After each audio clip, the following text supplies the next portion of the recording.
Yo, what's going on, guys? In this guide I'll cover the stats, enchants, rotations, weapons, glyphs, and macros. First of all, we're going to be dealing with the stats that you need. Your stat choice goes as follows: Mastery, Versatility, Crit, Haste, and Multi-Strike. The reason why we stack so much Mastery is because for rogues it's our main source of damage. So for your enchants, you're also going to be getting Mastery on all of your slots. For your weapons, you should be using any form of heavy weapon. That's axes, swords, maces, and fist weapons. The reason for this is because combat potency triggers from your offhand.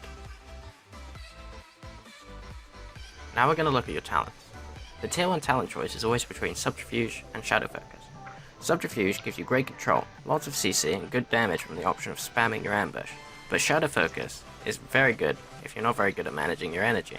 The tier 2 talent choice is always between Nerve Strike and Combat Readiness. Whilst Nerve Strike is very good against a normal healer DPS comp, Combat Readiness is far better if you're playing against a warrior, a feral, or another rogue, as it puts a stacking buff on you where you take 10% less damage on each successful auto attack, and it stacks up to 5 times, so you take 50% less damage for 20 sec.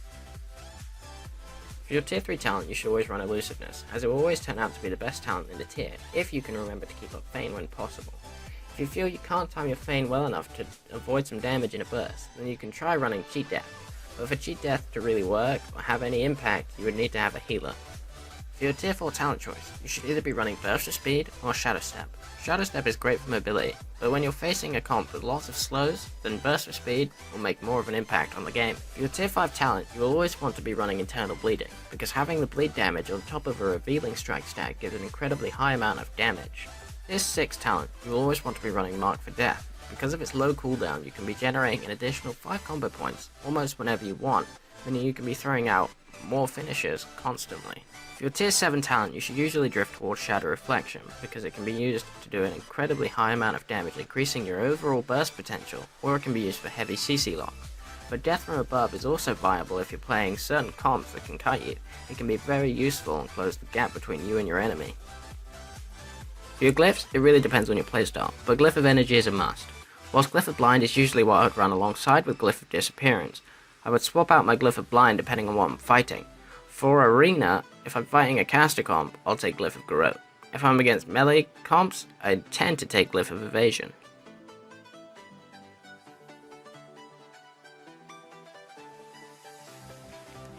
Combat Rogue rotation is reasonably simple. All you have to do is maintain Revealing Strike, which will increase the effectiveness of your finishers. You generate your combo points with Sinister Strike, and when you're not building to stun or eviscerate, then it's good to throw your combo points into a Slice and Dice or a Recuperate.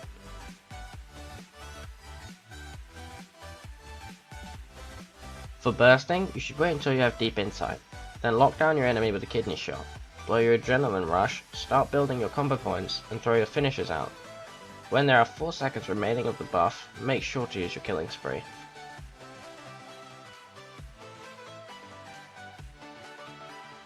Whilst there aren't a great deal of macros, there are a few really useful ones, which are on the screen now.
So that wraps up this video, guys. If you enjoyed, or it helped you, don't forget to leave a like, comment, and subscribe. Frag out!